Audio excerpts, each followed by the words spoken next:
Hello, everyone. We're uploading this recording for those of you who weren't able to see this talk in person at Sloan.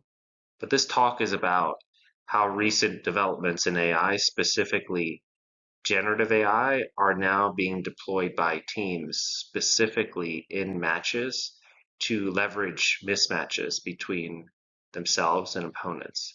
My name is Brian Hall. I'm the founder of AlphaPlay. I also teach at NYU classes on artificial intelligence, so feel free to look me up and contact me. Now at Sloan, I gave the audience a poll about how the Wall Street Journal had recently asked people, do you see ChatGPT providing benefits, no benefits, or you're not sure whether it provides any benefits to you on the job?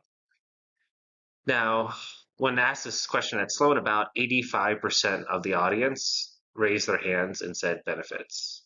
I think what people are seeing now, a lot from talking to a lot of different teams, that they feel that generative AI is the next source of edge when it comes to what an analytics professional should be looking at.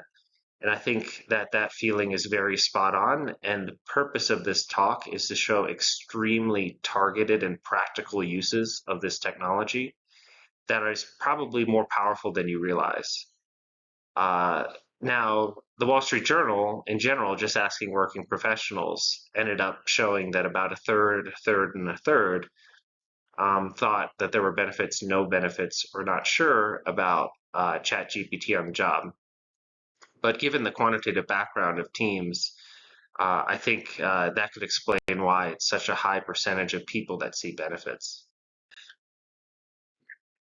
Now, the publicly available version of this generative AI technology, you could think of it as Gemini or ChatGPT, is definitely powerful and interesting, but it's not enterprise ready, which means it's not actually stable enough for all business industry use cases, right?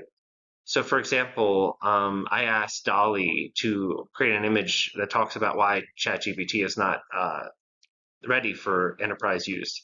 And it generated this very strange image to the left. So I asked it, can you tell me more about your reasoning behind making this? And it showed that it was extremely self-aware. For example, it felt that, say, ChatGPT mixed facts and fiction, right? And that's because in order to create ChatGPT, OpenAI used the internet, the knowledge of the internet to train it. One of the issues with this is that there is no way to tell what is fact versus fiction on the internet. Instead, it just swept up all the pages. And that could be why you've heard of it hallucinating or giving wrong answers, because it is pulling on parts of the internet that aren't actually fact. Also, the technology is unpredictable. There's a setting on GPT called temperature, where essentially every answer could be thought of as coming on a distribution curve, a statistical distribution, where it samples what the answer should be on there. So that's why when you ask a question on one day and then on a different day, you get different responses, right? So the answers are not stable. This isn't a good thing if you're a sports team, right? You need consistent, stable, and reliable answers. So that's another reason why these publicly available technologies just could not be deployed. There's also forecasting limitations, right? It's saying that it's not really good at talking about things that are yet to have happened. And of course, a major reason of using analytics in this field is to help deal with that problem.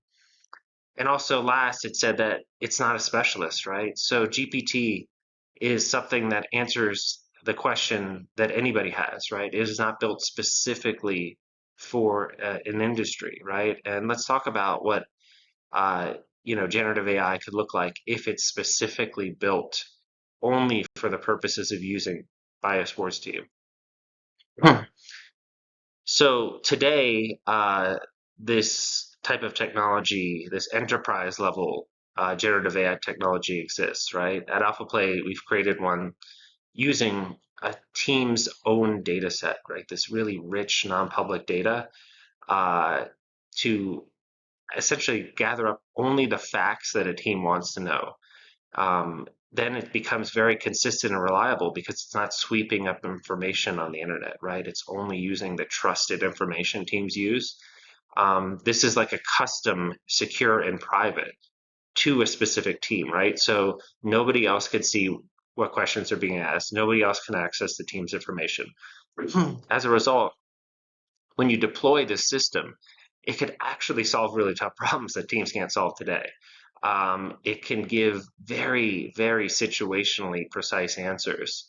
And what's amazing about it is that it's in everyday language, right? So it's actually custom built to be read by individual coaches or players, depending on who's reading it. It's very flexible. Therefore, it's not in a way statistical. So it kind of cuts that bridge between the analytics department and those outside of it, right? I think one of the reasons why ChatGPT and AI resonated so strongly with the public when it came out was that it was no longer about code. It was no longer about data science. It was no longer showing any statistics. It was just having a conversation with you. And all of a sudden, people are so much more ready to accept information if it's like a text message as opposed to something statistical. So, how does this work? Well, first, the hard part is gathering together all this kind of massive data sets that teams have, right? And it's a lot of it is about data integration and engineering. And unfortunately, for those of you in the public, this data is not available to you. It's something that teams and leagues collect. Then once you have all this data, you basically want to create many models to understand different situations in the game, right? So depending on the condition, your opponent lineups, individual players on the field, there are models for all these different situations. So it's able to give extremely precise answers that weren't available before.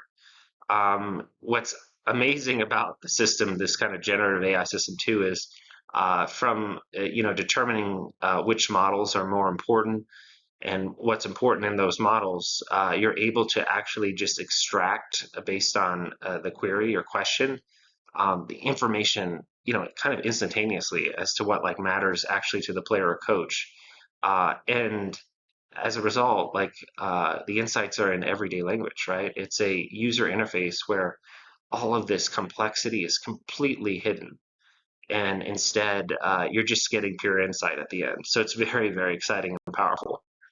Um, so let's talk about it from in hockey, right? So if you apply it to an NHL game, which we have with clients, the hockey is like a very complex game. Sorry, complex. Yeah, it's a complex game with over 3,000 player skills per game. That was very surprising to me. Hockey has an amazingly rich data set, but again, it's non-public, but the teams use it. From this, you're able to create situational player matchups, right? There are different game conditions, right? There's even strength, power play, penalty kill. There's different zones, locations, right? DZ, NZ, OZ. And of course, there's different lineups, right? There's different lines. Players are constantly skating in and out. There's different permutations of matchups. Um, so after that, you end up getting kind of millions of different interactions, right? This is many different situations and players on the ice. Uh, and what you could do is use a generative AI system on top of this to kind of pinpoint out specific vulnerabilities and mismatches depending on the situation. So, like, what does this look like for a player or a coach? Well, before a match, instead of using a chat bot, what generative AI systems that are ready for enterprise use do is create custom kind of information that exactly what you want to know for before the match. So, for a coach and player, you might just see an defensive vulnerabilities report, right, of your opponent, right? So here's the text you would see for one person, and you could see not all these cells are populated on the right, right? You're only trying to pull out what matters, right? Some things are obvious, so you don't need to mention it, right? Other things, there isn't like a true mismatch. So one of the goals of the system is to not overwhelm a player or a coach with too much information, but instead just pop out what really matters. So one of the questions I asked the audience at Sloan was, when you think about it, like, why do forwards get all the spotlight, all the attention? Here's an image where it shows the forward holding up the trophy. The defenders are kind of in the background. If you Google image search World Cup winner, you end up getting like the star forward holding up the cup. And I think people in the audience at Sloan basically said that, they're the ones that score the goal, right? You could see that. It's very easy for the human mind to credit the person that's increasing the score, as opposed to the one who even, successfully defended against it or built up the play to get a really high value shot in place, right? There's a lot of different pieces that end up being needed in order for success to happen before that shot happens. So, one of the things that we really were excited about doing was kind of using this kind of new technology, this kind of new system to understand defensive networks and detect vulnerabilities. Now, why has this been so hard? Well, up until now, essentially the data wasn't really available, but now teams have access to very rich player tracking and event data. Um, Even if you had this information, it's very difficult to analyze the team interactive effects, right? This isn't like baseball where it's a one-on-one batter-pitcher matchup, right? This is many different players on the field that are part of different networks that end up interacting with the ball and the game. And these are very difficult for the human mind to wrap its head around mathematically. And it's also very difficult to measure. When people are off ball and successfully defending or unsuccessfully defending, if the ball never goes in the direction, how could you really credit them, right? Instead, we have these kind of more primitive metrics, you could say, to explain defenders, and those are usually just things that happen around the ball. But I think I read that about 97% of a soccer player's job is off ball during the game, right? And it's almost like if the ball never went in their direction, the defender, you could say, did a successful job, right? So, but it's hard to kind of quantify this with modern statistics. And then even if you were able to kind of build models, previously it was very difficult to communicate these very nuanced insights, right? There's many, many, many things going on in a game, many, many different situations. So the way the system kind of worked in an MLS soccer game, this was from last year with Real Salt Lake versus the Houston Dynamo, is you can kind of use the generative AI system AlphaPlay to create like a defensive vulnerabilities report on your opponent. And what it said was, there's one vulnerability detected specifically, around the goalkeeper's box. This defender struggles with aerials, right? So the tactic would be to try to loft passes. But at the same time, it also warns you against the strengths of a midfielder and another defender in that same area. Specifically, what it does is it weighs your offense, your own players, with the opposing defense, and it comes up with these calculations and says it in everyday language. So here it's saying that your forwards are actually going to be pretty weak when it comes to one-on-one duels against these two opponents. So let's look at what actually happened in the game. So in this game, Houston won 2-1. Now, there were many, many shots that Houston took in the game, and if you look at a shot map, you might think, hey, it's pretty random as to which of these two shots went in versus others. But it turns out that actually one of these two shots that went in was exactly the biggest vulnerability that the AlphaPlay system detected, which is a lofted aerial pass to challenge this specific defender. From that, it led to an assist. Now, one thing you can think of is it's essentially giving you tips, right? before a match to then that are completely verifiable, right? So this idea of struggles at aerials around the goalkeeper box, if you're a team, you can actually essentially look at opposition video in a whole different way, right? This speeds up your review process. This is not cutting a human out of the loop. It's actually enhancing human decision making, right? So a coach looking at video could take notes from using this generative AI system and speed up their video review, come up with plays for practice, and kind of leverage on the mathematically strongest defensive vulnerabilities or weaknesses in order to, successfully capitalize in a match. Now, what's really, really amazing about this system is because it's custom to every team, it can actually reflect the philosophy and the voice of the team. Now, in soccer, one way to think about it is, there's two different defensive techniques, high press or low press. And depending on what your technique your coach wants to deploy in that game, you essentially have a voice of an AI that's giving on the left a much more kind of aggressive tone when it comes to the vulnerabilities it's detecting in the opponent's passing network, as opposed to the right, where it's a more conservative approach, right? So again, the AI is not here to replace anyone. Instead, it's essentially assisting with the exact strategy of the team. It's really amazing. And then what's also really interesting is that depending on the player or the coach, you can adjust the amount of detail that it shows. So on the left, if you have a player that struggles with cognitive load before a game, you give them just the biggest tip, right? Struggles with errors, right? But if you have a player or coach that wants more detail, that can retain more information, then you can give something like on the left, which is the exact location of the field, and then the top three weaknesses related to that player. And again, all of these stats are completely custom to that matchup.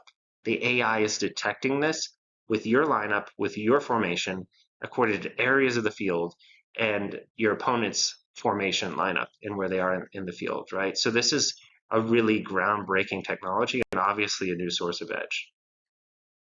One way you can kind of think about this and visualize this is if you put together all this really, really rich data, the AI can then kind of alter the way you look at the field, which is there are certain areas of the field where there might be strengths defensively, but then you could see that there's passive least resistance that kind of come up based on locational weaknesses. Now let's talk about an example in the NFL. So this is the AFC Championship game, the game right before the Super Bowl.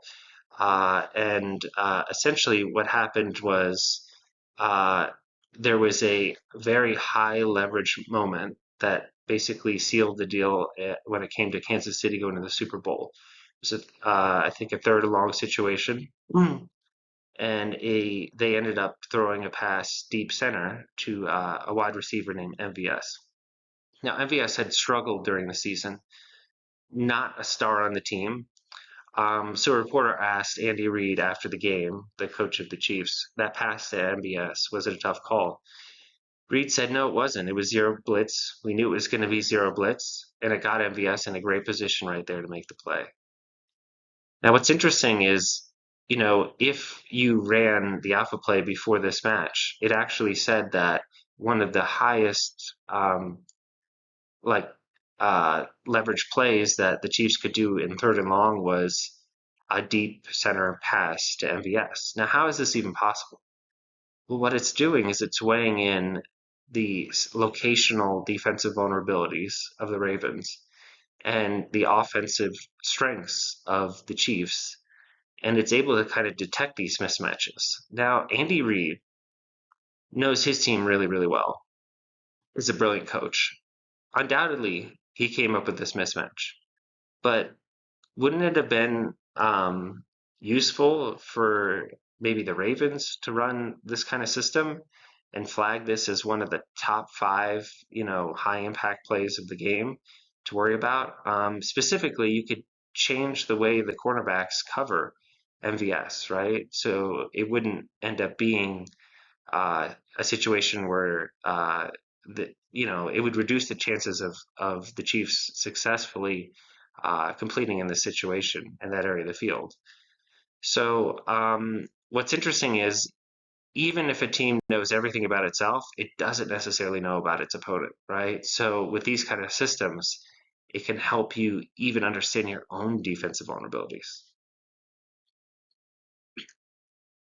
Now, one of the very interesting things about this is that if you think about it from the AI's perspective, it's essentially analyzing very different situations of a game, right? So in hockey, you could think of one situation of is even strength, and I want to understand the defensive vulnerabilities of my opponent. Another situation is it's even strength, and I want to know the kind of offensive strengths and weaknesses of my opponent, right? So these are two different situations, each with different insights depending on kind of what you look at with the generative AI system. Now, this player being flagged in this example is Mike Riley. He's on the New York Islanders.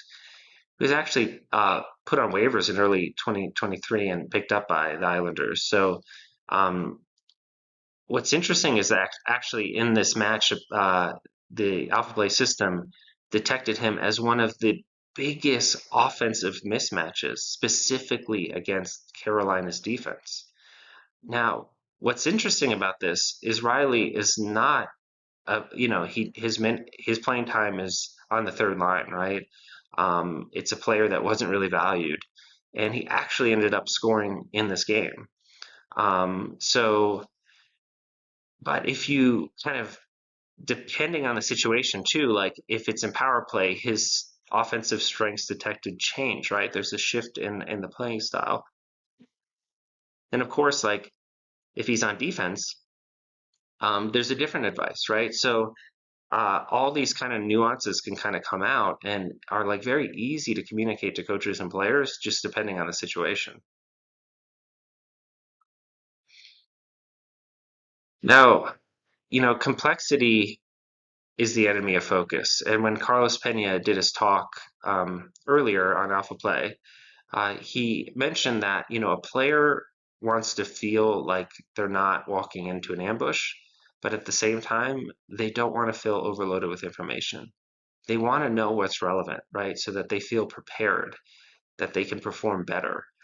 And what's an amazing thing about generative AI is that it can anticipate countless scenarios. And depending on the scenario, it can actually, in a very, very easy way, communicate to a player in the exact wording they want what's relevant to them. So we had this picture of the iceberg on the left where it shows that essentially all of this like extremely complex information that's underneath the surface that an analytics team or statisticians or data scientists like love to power the insights could be completely hidden from the end user. So instead, they get a seamless, easy to understand thing of actually what's relevant. Now, another thing we looked at was, there's understanding defensive networks, right? It's also really understand how to quantify and exploit passing networks. So there's a lot of similar rich data that's non-public that teams have. And from kind of using these more complex AI systems, you can detect different player weaknesses in these passing networks and action on them. So let's look at an example. It's again that Houston Dynamo Real Salt Lake game. So you start with that data, those millions of data points that these teams have access to. Then you take, many AI models on top of that to take into account player location, position, the formation, the individual player skills, the game state, whether that player is on offense or defense. that quickly turns into many, many interactions that you can get insights from. And then you can then use it to generate like specific recommendations as to the vulnerabilities in an opponent's passing network, depending on the area of the field. So what it actually looks like to a player in the end is, depending on where you're on the field, like a very, very specific, easy to understand kind of nuance as to, like, if you're on defense, how should we target the opponent? How should we challenge them in the most effective way, right? So all of a sudden, the kind of defensive pressing styles can end up being more efficient with AI. Now, the reason why opponents are kind of using your opponent is potentially using one of these systems is that it's very easy to kind of exploit vulnerabilities depending on the situation, right? Part of a great game plan is kind of seizing on opportunities at high leverage moments, and those can shift the game in an instant, as players and coaches know. What's amazing is that, like, the insights that come out of the system are so precise and quick. I think that without, like, the generative AI system able to give these kind of AI models a voice, um, it would just take too many man hours for somebody to go through them and try to figure out uh, essentially what this all means. The generative AI system, as a result, kind of gives a breakthrough in this kind of communication of the complexity of all the models behind a team system. And then what's amazing is that the end user is actually a player or coach, right? It's the level of detail they want, exactly on the subject they want, reflecting the strategies they want to use. So it cuts out a lot of kind of thinking when it comes to, like, how do we communicate this properly to a player or coach so that it doesn't overwhelm them? Instead, it's just completely customized to their preferences, even in the language they want. Um, so this image is based on like a famous Hokusai painting, and I had Dolly kind of come up with it. And on it, it's basically has a bunch of numbers, right? And this represents the kind of ocean of information that sports teams now have available to them in leagues. It's almost like analytics has become a victim of its own success. It's seen as so useful that there's almost like too much information that a team can almost feel overwhelmed by it, right? It could just be not even used, not even exploited or leveraged, right? Because it's like, how do you cut through all this information and actually make it meaningful and impactful at a player level? Because ultimately, if a player doesn't understand it, it's not going to be used on the field. You know, they have to be able to retain this information. And that's what everyday language does, right? It cuts through this statistics. If you can think about it, the future of analytics is going to be a lot less numbers. And what it does is, when you can kind of convert those numbers into everyday understanding that players and coaches love, it really empowers teams. It, to kind of leverage this information, kind of ride the wave of this information. So, welcome to a new era. Like, the generative AI era has, you know, it's here. The sources of edges are here. Your opponents are leveraging it as we speak across different leagues and sports around the world. They're able to harness the most capable AI, cut through massive amounts of informations, be far more prepared for in situations, and have their players understand in everyday language what they should be doing. And it's voiced it's built for coaches and players, voiced in their language, right? And part of, like, creating that voice, I wanted to thank our clients. They were very supportive with, giving this data, these teams have access to that the public doesn't have access to. Also wanted to thank Alejandro Davia, Adam Davis, Theo Hombre, Adam Sabatka, Jackson Jolson. And if you want to connect with us, just you could use the QR code on the left or go to our website. Thank you, everybody, for listening today. It's been really, really great.